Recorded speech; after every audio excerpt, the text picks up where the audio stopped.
Good evening and welcome to The Journey Home. I'm Marcus Grodi, your host, and I'm excited about tonight's guest. We have a lot of things coming together in tonight's guest. John Robinson is a former Anglican. I don't know if I should say former Brit, but he's living here in America. He's a director of music at St. Paul's Choir School in Harvard Square, one of my favorite cities in America, in Boston. So John, it's great to invite you and to be here in The Journey Home. Thank you so much, Mark. It's a real pleasure to be here. It's good to have you here. I'm sure we'll get to your talking about your work in the choir later in the program, but as you know, the first thing I do on this program is get out of the way and invite you to start from the beginning of your spiritual journey. Absolutely. So I started when I was 9 years old in the choir of Hereford Cathedral in England, which is an ancient Anglican cathedral, probably founded in the 7th century when King Offa, who was executed, his head rolled down the hill and they founded the cathedral where the head was said to have come to rest. Is that right? Yeah. Amazing. So it wasn't an ancient Anglican cathedral? Of course not, no. It was in fact a Catholic cathedral until the Reformation. And of course, St. Thomas of Hereford is there in the transept. And the cathedral's dedication is to the Blessed Virgin Mary and to St. Ethelbert. And so our robes were blue in honour of the Blessed Virgin. And that I remember that was really my first sort of introduction to Mary, in a way, was wearing a blue cassock at the age of 9. And we went in and we sang evensong every day. I think we did probably eight liturgies a week, and including 3 on a Sunday. So it was heavy duty singing, and I was absolutely bowled over by the music and by the director of music as well. He was still is incredibly charismatic organist and choir director, incredibly talented. And so that's really where I sort of came into touch, certainly with church music for the first time. Right. And then my trajectory after that was really that I wanted to be keeping the church music. That was the big thing for me, was praising God through song and through organ playing. I initially was really focused on the organ. When my voice changed, as every voice does, the thing that kept me going was the organ, and being able to go and play this amazing Father Willis organ, it was called, in Hereford Cathedral. So I spent lots and lots of lunchtimes and probably sports sessions and things practicing the organ in the cathedral and getting as good as I could, because in England the trajectory musically thereafter is to go on and be an organ scholar somewhere. And being an organ scholar is a kind of apprentice role where you are playing the organ a lot and making the tea and all these sorts of extraneous bits of duty. And so I followed that to Canterbury Cathedral. For the head organist, you mean? Yeah, exactly, for the whole music department. Yeah, that's sort of doing the photocopying, all the things that need to be done. But on the other hand, you do get to play the organ in absolutely incredible cathedrals in this amazing music tradition that the Anglican Church still has going in England. Yeah. And so that took me, in my gap year, as it was called, when I was 18 years old, to Canterbury to spend the year preparing to go up to St. John's College in Cambridge to be the organ scholar there. And in England, obviously Oxford and Cambridge, the two ancient universities, are a very well-trodden path for church musicians, because they each have a chapel, college chapel, and a lot of music goes on in those places. Very famous choirs, King's College, Cambridge, for example, and St. John's College, Cambridge, a bit less famous, but that's the one I went to, and I was very, very glad to go there indeed. And I'm still glad I went there. And during that time was coming into touch with more and more amazing church music. And I think it was gradually clear to me that so much of it was in fact Catholic church music, and so much of it was in Latin, and so much of it was that I found particularly beautiful was works by people like William Byrd and Tallis, and also of course the Viennese school of Mozart, Haydn, Beethoven, and it sort of was just simmering in the back of my mind, actually, hang on a minute, this is Catholic music. So I had this experience of doing that at the highest level in St. John's. It was really, really inspiring. And thereafter went up to be an assistant organist in the cathedral, which is the next step. That's what everybody does if you want to do cathedral music in England. And in that role, you play the organ most of the time. So I was playing 7 services a week, and that was up in Carlisle, which is in Cumbria, in the far northwest of England. And at that point, in London, I met my future wife at a singing event, and she was a Catholic convert. She'd converted at the Oxford Oratory, and from the outset, she made it pretty clear, really, that this was obviously a central part of her life, or the central part of her life. And that got me really kind of scratching my head and asking a lot of questions and being a real nuisance, actually, I think, and always trying to prove her wrong in some way or other, and trying to work out why I wasn't a Catholic and all this sort of thing. And she was absolutely brilliant. She's the brains of the operation, really. She's a great theologian. And just presented this watertight case to me over several years, really, from the time we first met. I'm going to pause you there a second. Just hold there, because I want to go back just a little bit, because I've seen this not only in the Catholic Church, but in high churches, where people can come through the system enamored by the music or the liturgy, but did they meet Christ in the process? As you look back, what was your personal faith like during all that period of being a musician? You loved the music, and you were rising into the hoops to become a musician. I think I wanted something more. I'm not necessarily sure at the time that was the case. I think at the time I was quite satisfied. In certain regards, just I was young. The music was absolutely amazing, and I sort of was from the outside looking in at what I knew of Catholic theology and thinking, that's so incredibly complicated and such an enormous aspiration. I don't think I'd be able maybe to be part of that. I'm not sure I'd be able to live up to it. And I think one of the huge things about becoming Catholic was realizing that the church is made for sinners, that the church is really the best possible fit for our human state. And that was something that I didn't really appreciate. I think I sort of saw it as a sort of amazing pinnacle of something unattainable that I couldn't really be part of. And that's changed very much. And I was going to say that sadly, that the Anglican Church itself has seemed to drifted. I think the problem really is coherency on Eucharistic theology for the most part. Certainly now my perspective on that would be that what I appreciate probably most about the Catholic Church is its clear, unwavering stance on the Eucharist. Yeah.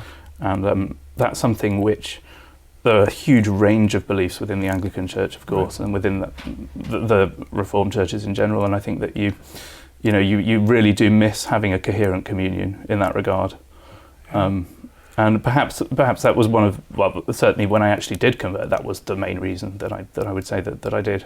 Yeah, because what gets me, having never been an Anglican or just always on the outside, but in many ways seeing the caricature of Anglicanism through writers like Woodhouse or others, you're caricaturing the desire for evensong and the beauty of that and the setting and getting that wonderful rectory up on a hill and all of that. But where's the faith in all of it? Right. And I wouldn't deny that there are many wonderful individuals with strong faith within that church, but I agree that I think, first should come coherent theology of the Eucharist, and then this wonderful music tradition, which they still have, would be more meaningful. Yeah, possibly. Yeah. Connected with that. Yeah. So you meet this girl who's a convert to the church, which means she's on fire for the church because she's converted, went through all that process. Yes, yeah, a very sharp and intelligent approach, and really I think meeting me where I was at with my sort of cynicism and my skepticism about what the church would be like, and being so many steps ahead of me theologically all the time. She always knew what my next problem was going to be and was able to set me straight before it became a problem. So I absolutely have her to thank, I think, for the initial seed of all of this. And then just seeing the way that the Holy Spirit worked different aspects of my life and different elements to make this all come together was just, looking back on it looks almost scripted. It's incredible. And I suppose it came about when I was looking at what the next step would be. So I became, after Carlisle, I went back down to Canterbury to be the assistant organist in Canterbury Cathedral, which was an amazing experience. I was going to say, just the thought of that is absolutely astounding. Yes.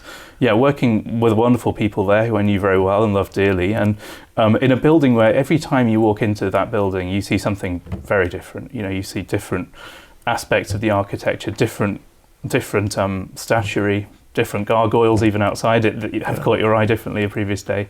It's just a sort of a testament in stone, really. But so that I was wondering while there what the next step for me would be, and the Catholic question was looming more and more, if that's the right word. So I was looking around the world at different opportunities and different things to do, and the next logical step would be to be in charge of a music program in terms of being the director of music, the one who runs the choir and does all the admin, and instead of playing the organ all the time. So I was really looking at positions like that. And I'd always sort of harboured a fantasy, really, of living in America and working in America after having toured several times with English choirs around different places. And so I sort of remember at one point saying, wouldn't it be great if there was an American Catholic choir school that I could work in? And to all intents and purposes, there wasn't one from our point of view. We didn't know anything about St. Paul's in Harvard Square. We'd never heard of it. And in fact, I think generally, globally now, there's just a little bit more of an awareness of choir schools and the great good that they can do. I'm thinking of particularly St. Mary's, the Catholic Cathedral in Sydney, where they have a now fantastic choir school with Thomas Wilson, who was at Westminster Cathedral in London, has just gone out there, is running a wonderful music programme. But anyway, we'd not heard of St. Paul's, and so seeing it advertised on the American Guild of Organists website, which is where everybody looks at American church jobs, and it took quite a long time sort of delving around and emailing with the wonderful Father Michael Dre, who's the pastor there, who just started actually at St. Paul's when he was advertising the position, to establish that actually this was an American Catholic choir school that we didn't really realise existed. So that felt, well, actually it felt totally intimidating and as if it couldn't possibly work out because it was too many good things all at once. There was a chance for me to go and work in a Catholic choir school, to be able to convert, to be living in America, to be doing all these great things all at the same time. And there it was. So. Well, you weren't Catholic yet when you were looking at this option. Exactly. So did you convert just to get the job, or what? No. So in fact, they put up with me for a year before I converted, and obviously it was a big part of the discussion with Father Michael Dre about St. Paul's and about the future there, and me as a candidate for the choir school and what that would be like, and conversion was clearly going to play a big part in that whole thing. So I actually was able to convert on Whit Sunday, Pentecost, on the first year, the end of the complete year I was there in 2011. So, yeah. Well, when we think about you have in your background as a Brit is someone like John Henry Cardinal Newman and when he went through in his journey.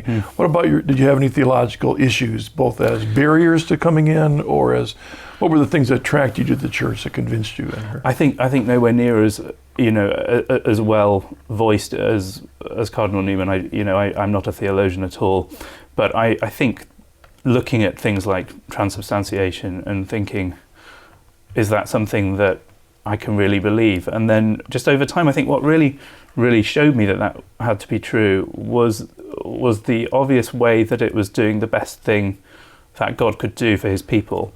When I was growing up, I was quite into St. Anselm. In fact, one of my middle names is Anselm, that my parents gave me as an Anglican when they baptised me. So I remember getting quite into that and the ontological arguments for the existence of God and the idea that than which nothing greater can be imagined must exist because you can't imagine anything greater. And I think that's obviously, there are people who've over the centuries pointed out various logical issues with this, but it's an incredibly strong emotional argument. And I think the very similar argument could be made transferring to the fact that God is present in the Eucharist truly every time, because it's obviously the most beautiful and good thing that could be done for humanity, and therefore God is good. He's going to have done that. And that argument, I think, in the end was probably what really made me think, this is obviously true. This has to be right. How often when we have a former Anglican on the program get an email from someone that says, well, I'm an Anglican, I believe in the real presence. And often Anglicans use the phrase real presence, but they mean something slightly different. Yes, yeah. I mean, there's the famous Flannery O'Connor line about if it's just a symbol, to hell with it. And right.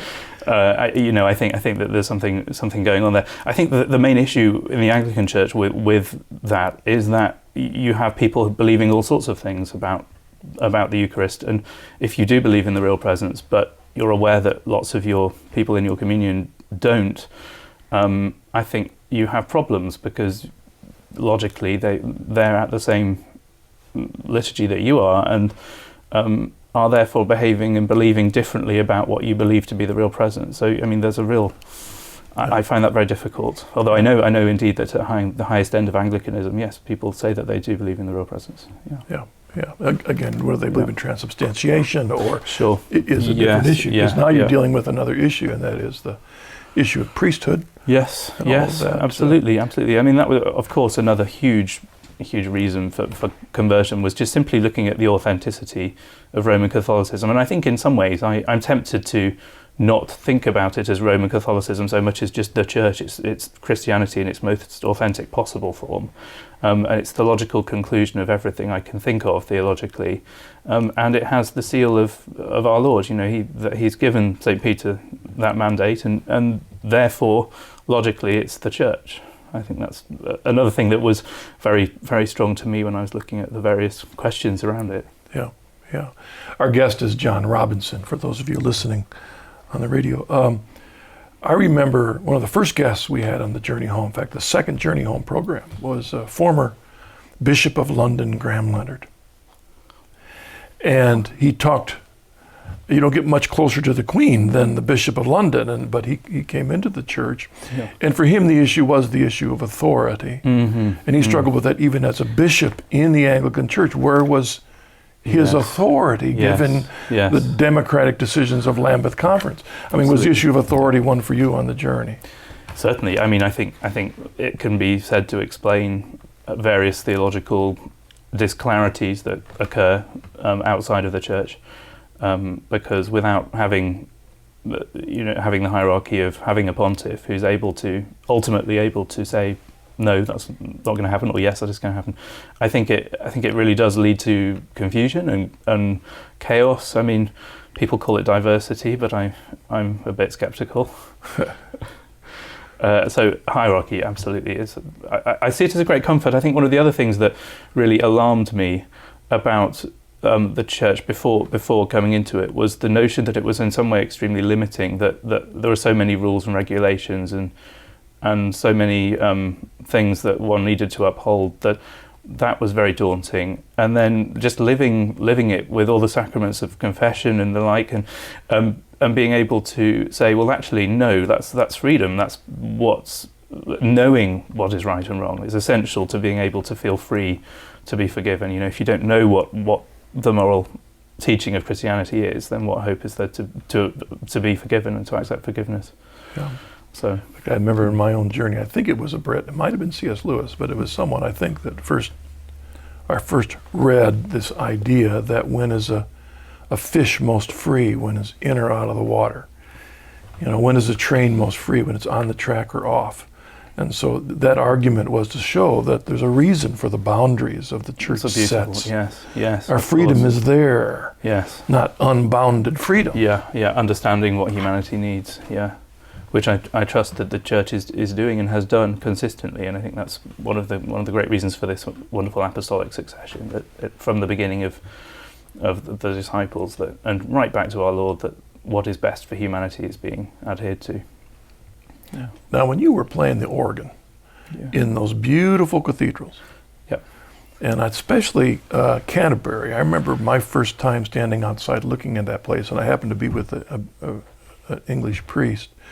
And I said, I just look at that, I can tell it's stolen property, because there were niches where there used to be statues. The niches, and the niches are empty. I remember that. Yeah. Well, how did you deal with the history? Well, first of all, before you thought about Catholic Church, how does an Anglican deal with its own history? How does it explain it away, or does it just have a knee-jerk answer? Or, good old Henry VIII and his fun-loving? Great question. Well, in England, you look at what's happening with demographics of the denominations, and at this point there are more Catholics than anything else, and partly in thanks to the immigration from Poland after the EU changed various regulations in around 2005. I think it probably was a bit before that. There was more immigration, and so there are really thriving Catholic churches, often in the sort of prefabricated supermarket type structure, and then down the road you've got the outstanding Norman Cathedral with 15 people attending evensong. So it does raise various questions about the history of England and how that will all play out over time. I don't profess to have any of the answers to that, but one is very aware to answer the question about playing the organ in those buildings, that really the vast majority of the life of the building was Catholic until the 1540s. That's a lot longer than it is since the 1540s. And so, and you look at the extraordinary struggles of the faithful Catholics during before the Emancipation and how they kept the spark of faith going. And it's a very inspiring history, really, albeit rather sort of convoluted and bloody and difficult. It's the faith has been kept alive in England very much. We found a hymn the other day looking at pre-conciliar vernacular hymnody about England being Our Lady's dower, which was a very striking text to me. It was a slightly kitsch hymn, actually, and probably not one that will receive all that much attention, but it was a rather interesting concept. Well, Eamon Duffy's wonderful book on stripping the altars really was a bombshell, I think. Oh, absolutely, yeah. I mean, I think a lot of people I know, certainly in England, sort of have this sort of pre-Reformation fantasy about being able to just take back those amazing buildings, and we used to make jokes about ringing up the Swiss Guard and seeing what they could do overnight. Well, it is tough. You make a good point of you see these beautiful buildings and you wonder, well, do we want them back? But the Catholic population has moved away from where they are, so it's tough to decide what to do. Yeah, it is tough, but I think people are increasingly mobile. I think the Catholic population are mobile. They're able to travel to where they are. So I don't know. There are so many village churches in England, just vast swathes of them everywhere, and many of them incredibly splendid and unknown. So there are certainly a lot of churches in England. Yeah. Did you have a barrier that was hard to get over in coming into the Catholic Church? I think initially there's something of a culture shock with music, that because music in the Catholic Church is at a very diverse place in terms of where it is developmentally. We've had the 1960s, and the result of that was many different expressions musically, different styles. And so, there's a lot going on between, on the one hand, the more sort of informal style using guitars and things, and on the other hand, the Gregorian chant and polyphony and this sort of amazing history and treasury of church music. So that was all sort of rather new, because I suppose in the Anglican Church I'd not really had so much to do with the worship song genre and all of that, and I'm not sure I'd still do have anything all that much to do with that. It's not really my particular area of expertise in any sense at all at St. Paul's. So I think I was quite lucky in stylistically to be able to work somewhere that was really playing to my abilities and talents to be able to serve. But when I talk to other American Catholic musicians, there's a lot of complexity out there with regard to where they are, and I think most that I know want there to be a continuation, really, of the wonderful sort of rejuvenation of interest in historical music, certainly, that we've been seeing, particularly in things like Gregorian chant and in this incredible history of music. That what really sort of brings it home to me is that you'll say Symphony Hall in Boston, you'll fill with people attending a Mozart symphony or a Beethoven symphony, and yet they won't really see that music as something, or the masses by the same composers, as music that should be in church. It's a funny situation, because it's the cream of the cream. Artistically, people are prepared to pay huge amounts of money, but do they want it to be offered to God for free? It's always an interesting dichotomy to me. Yeah, and I suppose maybe part of the problem is it's when you're in the symphony, you're hearing a beautiful symphonic orchestra and a huge choir singing it. Yep. We're in the local parish, when you got us singing, it's Absolutely. A little different. It's a practical thing. Yeah. It's a bit of the practicality of it. Absolutely. Yeah. And But the beauty of chant is it's very simple to sing. Absolutely, yes, it is. It's very simple. Yeah. And when we went to the New Translation a couple years ago, at the same time we were trying to learn the words, we were also learning new music behind it. I almost wanted to say, skip the music for a while. Let's learn the words first, and then a simple chant, and then we'll move into something a little fancier. Sure. That was one of the first things that happened, actually, when I arrived. It must have been that the introduction of the new missal chants came, and it was just... In the event, it was so smooth and went so very, very well. That was a very gratifying sort of short period in history, really, because I think there were a lot of people very worried about it, and it just seems to have really been a very good move. Well, I think after the break, in a little bit, we'll talk more about your school, but having been in America, are you seeing that one place where you're working which you didn't even know exist? Are you seeing that there's more evidence that around the country? Yes. Odd you should say that, absolutely, that we do get inquiries from people very seriously looking at planning choir schools and doing the right thing, consulting and looking at how different models of choir school have worked in other places and how they could get a really solid long-term model of that to work. So I'm very, very hopeful that the more we do of what we're doing and are able to promote the music via recordings and media and things like that, that people will see this idea as a strong idea. It's an ancient idea in Europe, that choir schools, as old as there were monasteries, that there started to be novices and young boys would go and seek an education of the monks, because the monks were the learned ones with all of the learning, and they would, I guess, at some point say, well, if you're going to learn from us, we'll have you sing as well, and thus the kind of model of choir school starts to develop. And then is an absolutely continual part of, certainly of English history, right through to now, where it's still thriving, having gone through the Reformation. There are still some, Westminster Cathedral is a prime example, an absolutely glorious Catholic choir school in England, singing all this wonderful music and with a very strong academic school, educating the boys as well.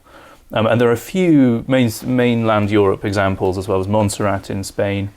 And there's one that's just restarted in Paris now, and Les Petits Chanteurs de la Choir as well in Paris. Just a couple of mainland Europe, but mostly it survived as an English tradition, because there are more than 40 in England choir schools that one would see. And it's a model that appeals to parents, because after all the research into how music, especially classical music, helps focus young people academically, it's just a perfect sort of homogenous blend of music with academics and daily mass. So, we get that absolute jewel in the crown of what we're doing. There's a wonderful American movie called the Bishop's Bride. I think that's the name of it, with Cary Grant and David Niven. And the audience may know this wonderful old movie, black and white movie. But it's about an Anglican bishop who leaves his wonderful little parish church and in his mind he's going to build this huge cathedral, and he prays for help, and Cary Grant's an angel that's sent down to help him. But the scene that it reminds me, The Bishop's Wife is the name of that movie, but there's one scene in that where the bishop is too busy, so his wife and Cary Grant, the angel, go to the little school that's struggling to survive, and he starts directing the boys' choir. You've got to see this. I must see it, yes. And all of a sudden, these boys, which are in the street, they're just really not into it. And here's the angel start directing this. And pretty soon the kids are coming from nowhere. And it's just full of all these boys singing together in this wonderful... Amazing. And it was a sign of the rebuilding of that little church is going to come through these boys. Wow. And they're singing together. Wow. And that was the hope of that little church. It's a great scene in this wonderful old movie. It sounds wonderful. It reminds me a bit of the scene in when St. Francis has a vision to build a church, and he goes out and starts to build just the little tiny stone church, which we actually saw in Assisi when we took the boys there last year, the 50th anniversary. Now there's this tiny church inside this huge great basilica. Right. But a similar situation of I think building a church really with the people, but having this little stone. Right. All right. Well, let's pause there and we'll come back. Our guest is John Robinson, and we'll be right back. See you there.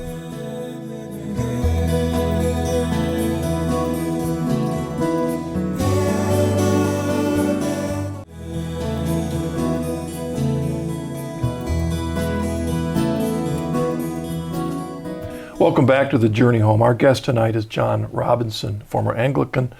To a certain extent, his whole journey of faith has been blessed by an inspiration of music. It's very much a part of your life. Good old St. Augustine made the comment, when you sing, you pray twice. Absolutely. Talk about the gift, the beautiful, mysterious gift of music as a central, important, essential aspect of our Christian faith.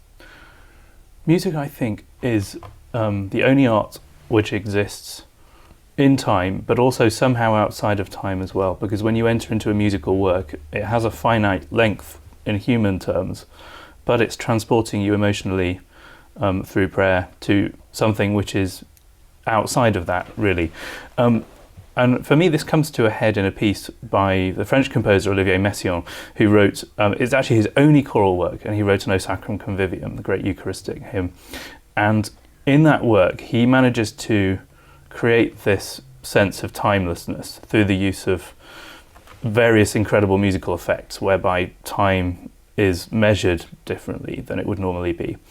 And the power of that work, I remember feeling absolutely transported to a different place in which I was able to pray more clearly somehow.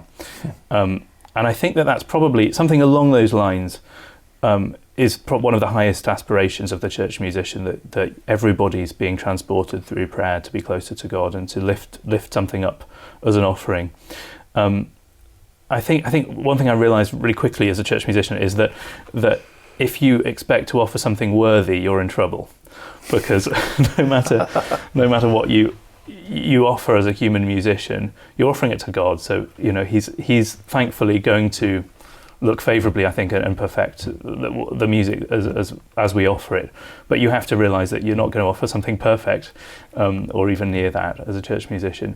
Nonetheless, music is a powerful form of prayer. And as you say, St. Augustine had that famous phrase about when you sing, you pray twice.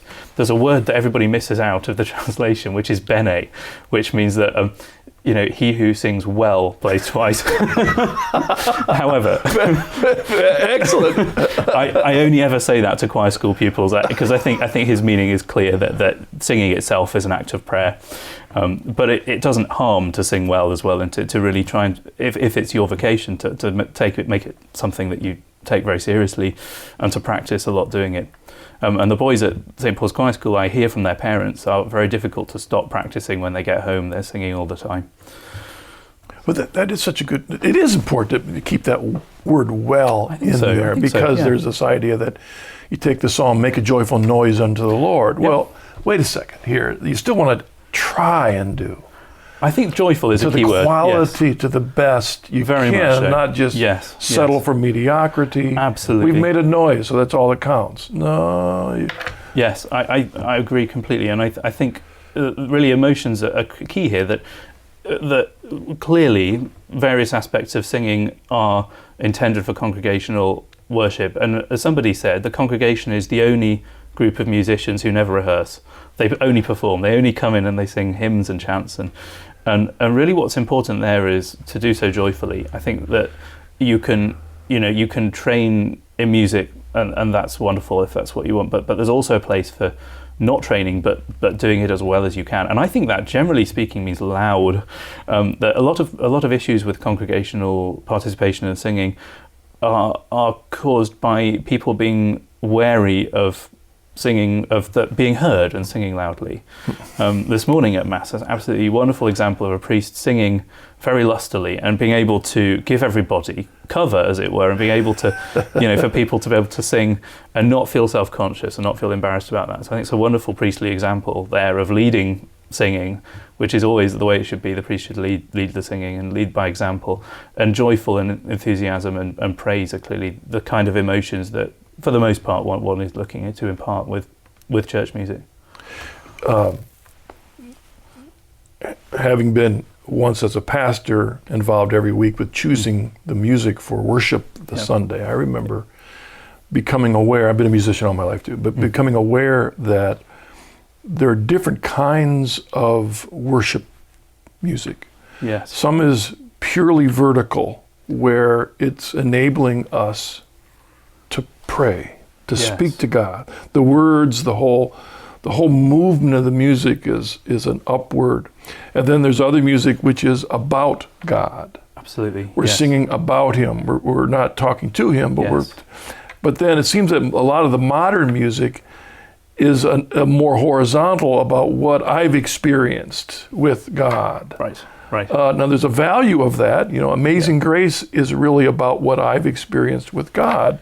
Yeah. But it seems like the modern music is more and more of that and less of the vertical. Very much so, yeah. That's a very good way of putting it, I think. You think of classic examples like Here I Am, Lord, the ubiquitous funeral hymn, which, it seems so at face value. I know it's a quotation from, I think it's from Isaiah, is it? But it's, right. It's at face value, it seems egotistical. It seems like saying, here I am, kind of thing. And of course, that's not what anyone means by it when they sing it, that in that context, it's different. But I absolutely agree. I mean, as many possible emotions as we have, I think, are reflected in different types and periods of church music. And there's something I always, when I'm working with young boys, I try and give them some sort of sense of the context of this music to some degree, and where it was written, what it was written for, the kind of building it might have been sung in.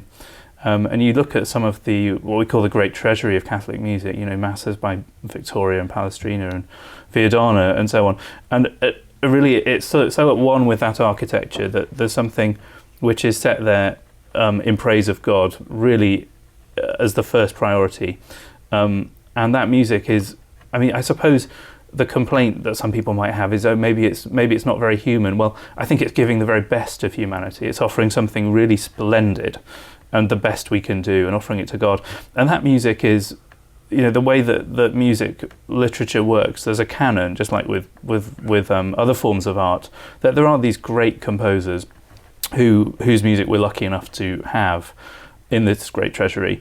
And you look at that music and it's as alive today as it ever was. And for me, that really shows you the way that as Catholics we operate sort of outside time as well, to some degree, that when we pray and especially when we're at the Mass, of course, the great intersection of God's time and human time, that we're able to communicate with our forebears in that by doing their music. It's the music they were doing, and I'm sure that they're still experiencing it as well. So that's a really strong notion for me, a reason for doing this great historical Catholic music. Well, and again, the beauty of the Catholic Church is that we touch all cultures, all people. Absolutely, so music is all over. So we're not going to say that only organ music is the only good music. No, we recognize that God works through cultures. Definitely, yes. I have to admit, one of my favorite of all hymns is Precious Lord, which is a black spiritual. Yeah. I just love that vertical, Precious Lord, take my hand. That's very powerful. Now, I don't know that that's appropriate for high Mass, but it's appropriate for prayer. Without a doubt, it's just part of that incredibly rich tapestry of music that we've been given. Yeah, that we have, I would which makes the job of a musician tough. It does. There's too much choice. Yes. I always say it would be better to go to a French restaurant where there's a plat du jour and that's it. Well, tell us specifically about your work, because in a little bit we're going to have a clip of your choir. Yeah. So working at St. Paul's Choir School in Harvard Square is unique because it's the only boys' Catholic choir school at the moment that we have in America. In the entire country, there's just this one boys' Catholic choir school. It was founded in 1963 by Dr. Theodore Marier, who was a great professor of Gregorian chant at Catholic University. And he had been planning this, I think, for really quite a long time, ever since Mediator Dei, the Pius XII encyclical, came out. He and the pastor of St. Paul's at the time, Monsignor Hickey, who'd been there since the 1920s, when the church was consecrated, between them had this vision, I think, of having a boys' choir school at St. Paul's. And it was at the time when enrollment in the school, because of the demographic around there in Harvard Square, was diminishing, because of course it was originally a great Irish community and stronghold there, and really over the years it became more brought up by Harvard, and the demographics were changing, so there were fewer families in the parish, the physical parish, and so they founded this choir school to do this unique thing. And right from the start, really, it was I think obviously guided by the Holy Spirit. They were very, very blessed. They had very little money, but they immediately struck up collaborations with really big local groups. The Boston Symphony Orchestra started booking the choir within 5 years of Dr. Marier starting the choir school. And it came at a time in, of course, being so near to the Second Vatican Council, when different ways of that playing out musically were happening all over the States. And really it was, in some ways, therefore, a sort of an odd time to found this choir school whose primary goal was to educate boys in the historic traditions of Catholic music. And really it was based on the European model of choir school, that they were looking towards England and towards those choir schools that have been going on there so successfully for so long. And so it having survived, having flourished for those 50 years, we celebrated 50 years in 2013, of course, and are now looking forward to the next 50 years and trying to build on that work that he did. There have only ever been very few directors of music of the choir school since that time, and it's really just a great blessing to be able to have come on board at the time I did, and to be able to bring the kind of experience I had in English choir schools with me, because I think it was interesting to be able to help out various aspects of what we were doing by having just seen it function in a certain way in England in those choir schools. And the ages of the students? Yeah, the ages are from the 4th grade up to the 8th grade, and obviously during that time the boy's voice changes, so usually round about the 7th grade, 8th grade it starts to sound not like a treble voice anymore, so it doesn't have that beautiful angelic high quality that one is training them to sound like. And at that time it usually coincides with them looking towards high schools and applications to that, and there's normally a period of sort of vocal no man's land when they can't really sing tenor or bass yet, or treble. So we have a schola cantorum for them at that point, and they keep singing, usually quite early in the morning at different times of during the week, so that they can keep singing. But realistically, it's usually several years before the voice starts to settle again, and they can start to contribute as tenors and basses. What are we going to hear in the clips coming up? We're going to hear some a very well-known Christmas carol, Hark the Herald Angels Sing, to begin with, from this recording that we've just released on the Decca label. And we're going to be able to hear O Magnum Mysterium, which is a beautiful Christmas motet by Victoria from the 16th century, which is in Latin. And then at the end, I think we're going to hear an arrangement of a German tune, Stille, Stille, Stille, which I arranged for the boys to sing for this recording. All right, good. Well, let's listen to that.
Wow, John, quite impressive for this young man. Just for the audience's information, you can get the CD of the boys singing either at EWTN Religious Catalog or at the website for the school, stpaulchoirschool.com, right? Exactly. Yeah. Excellent. When I was watching those young boys, trying to imagine some of the boys I know around getting in that choir, have you seen in the time you've been there the experience of those boys in that setting effect on their lives? Yes. So when they arrive, they're very, very typical fourth grade boys in that they are sometimes a bit unfocused, sometimes not very well organised, not necessarily very self-aware of how they're interacting with people and situations. And over their time, as they come through the choir, that certainly improves, that they certainly develop much more of a sort of awareness of what they're doing. So particularly in church, you can sense that they are becoming more connected with the music and with the liturgy and what they're doing. And they become better organised and better disciplined at their schoolwork. Those are always things that we take great delight in seeing. And I think it's partly to do with the musical discipline as well, to do with the fact that they're trying to sing music which is often a different language, or sing a lot in Latin and sometimes in French and German. Different notation, they'll learn to read modern notation, but they'll also be at the same time learning to read neumes so that they can sing Gregorian chant from the neumes. So there's a lot going on for somebody who's young like that, except that you realise pretty rapidly that really they're so much faster than I am at learning, that they're just little sponges. They soak everything up incredibly quickly and they remember everything you've ever said and all this sort of thing. So they're very inspirational, and you certainly see it playing out in their lives. I mean, our culture has changed so much by our technologies. To do any of the arts, it takes patience. It takes time, it takes discipline. If you want to carve wood, it takes a long time to set aside all these technologies to get a knife out and carve wood. And so you're seeing that change in these boys then. Yes, absolutely. The discipline of singing. Yes, very much so. And they I suppose in common with lots of other young children, there are things like computer games and television and things which don't require the same kind of interaction as singing does, because to sing you're sort of emotionally putting yourself out there and interacting with people. And I think probably the age group from 4th grade through 9th or 8th grade is not really the most communicative age, and possibly gender with our boys either. And so, their tendency is sometimes as they get older to be a bit teenaged and sort of staring at the ground and monosyllabic and all of that. But we actually usually have time for most of them to guide them through that, so that when they're out of the end of the 8th grade, they come back to us, we say, and there they are again, delightful, civilized young men. That's sort of behind them. All right. An email from Simon from Green Bay writes, how important do you think good music is to the life of a Catholic parish? It seems that Catholic churches are notorious for lackluster music programs. How can we do better? That's the $1 million question, really, how the answer to that. And I think that it probably comes from a desire to do the essential thing in music, which is to be worshipping with it. And then questions come from that, like, well, what music enables us to worship most effectively, and what is beautiful music? That we're required by the US Conference of Bishops as liturgical musicians to make a trifold judgment about appropriacy, about musical quality. That's a really essential bit of that judgment is musical quality, because if you do that correctly, you are going to have all the power of art, this gift from God, behind what you do. And I think it's very important, really, to the life of a Catholic parish. I think it can be a double-edged sword. That sort of what he describes as the lackluster music is off-putting. It can be, as evangelical as good music is, it can be off-putting if you have really, really not good music. So I think it should be taken perhaps more seriously in every way, how we can make it good, and how we can, who it is that we're expecting to be singing what is a very common problem of, if there is a choir, and lots of parishes of course don't have choirs, if there is a choir, what is that choir supposed to be doing? Are they supposed to be leading the congregation? Should they ever sing on their own? What exactly should they be doing? And that's the judgment that needs to be made between pastors and musicians in every parish independently. You just have to take it where it's at and then do the best you can and pray a lot. Yeah, I think it was Bonaventure that emphasized that our soul does not have senses. It experiences the world through the senses of the body. And so in worship, we have to be very aware of what's attracting our eyes, our ears, our nose. And we can close our eyes, but it's hard to close ears. So the importance of the music and where it's drawing our soul is so important. That's very well put. Yeah. I mean, I remember one particular setting. I don't. Someone's not going to like this comment, but there's one particular setting of the Gloria. The beginning sounds like the beginning to an old TV show called Hawaii Five-0. And I'm thinking, wait a second. All of a sudden, we're drawn away from the church. Right. That's a big question, isn't it?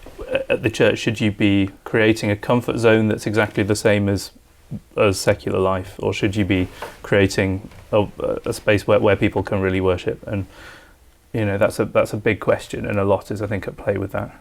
Yeah.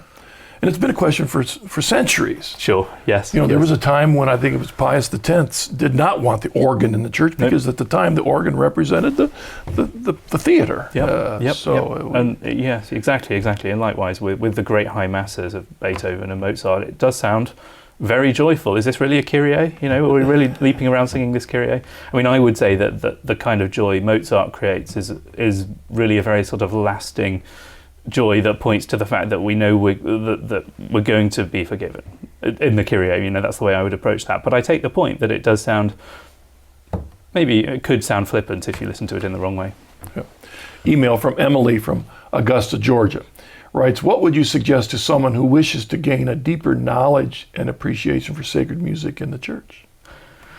That's a great question. I think I would be tempted to say that having just talked about the challenges of technology with children, it's also a great blessing to be able to type in the name of a mass setting or similar on YouTube and be able to experience it.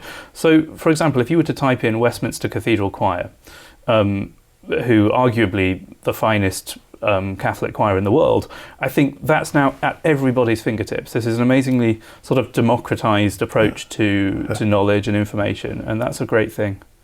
I've noticed that a couple of the apps for the liturgy of the hours, that you can click on the music and hear a choir singing the music for the morning prayer. Yes, that's a great thing. Yeah. You focused on organ for a good part. I don't know if you get to play the organ very much anymore because of your new position, but what about the status of young people learning the organ today? Yes, I mean, so the choir school where I'm at, that's a big thing because I think the boys see the staff members who play the organ, and that looks like something that many of them would be fascinated to do because they get to see it happening. And the organ is obviously first and foremost a sound world, but also it's great to watch because there's a pedal board, somebody's playing notes with their feet, they're playing on lots of different manuals, they're pulling stops out, they're pushing buttons, they're following the conductor, all this stuff going on. And that's intriguing to any young boy. So we have had a great sort of richness of young organists come through St. Paul's. Most recently in my time we had two. One who's now just started at the Juilliard in New York as an organist, first study organist, and they have very few organists at the Juilliard. It's a really great achievement. And one who was received into the church just this last Easter and is now in the 9th grade. He's just started school in Boston.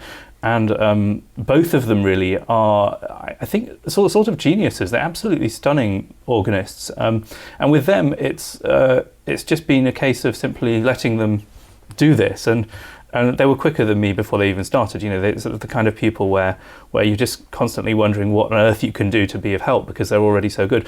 But we also have, and I think this is probably more significant, the boys who are prepared to really put the graft in and the hard work, and who maybe aren't quick talents necessarily. And I certainly put myself in this category. I think I was always somebody who worked very hard to get better at things rather than being naturally particularly quick. So I'm always particularly encouraging to those organists because the organ's a difficult physical thing to do, isn't it? But if they're prepared to really put the hours in, then it's an art that's so rewarding because you're obviously serving the life of the church in a very direct way. You're doing something that's difficult, that took you a long time to learn. And that I don't think there's really a replacement in terms of something that can support congregational singing in a really clear and strong way as an organ. I think it's known as the church instrument for a reason. Yeah, and that's the danger, is that if we don't have young men and women learning the organ, if they do, they're going to have a gift to share for the rest of their lives. Precisely, yeah.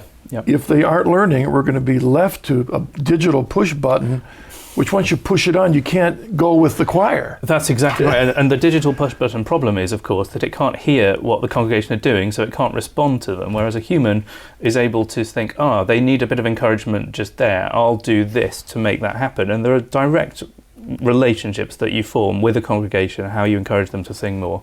So if we are out to encourage more active singing, then we need live organists. Yeah. Who follow the priest. Don't run the church themselves. And we have to end with that comment. John, it's great to have you on the Journey Home. Thank you so much, Marcus. Thank you very much for your witness, John Robinson. Thank you very much. And thank you for joining us on this episode of the Journey Home. I hope not only John's conversion, but his love for music is an inspiration to you. God bless you. See you again soon.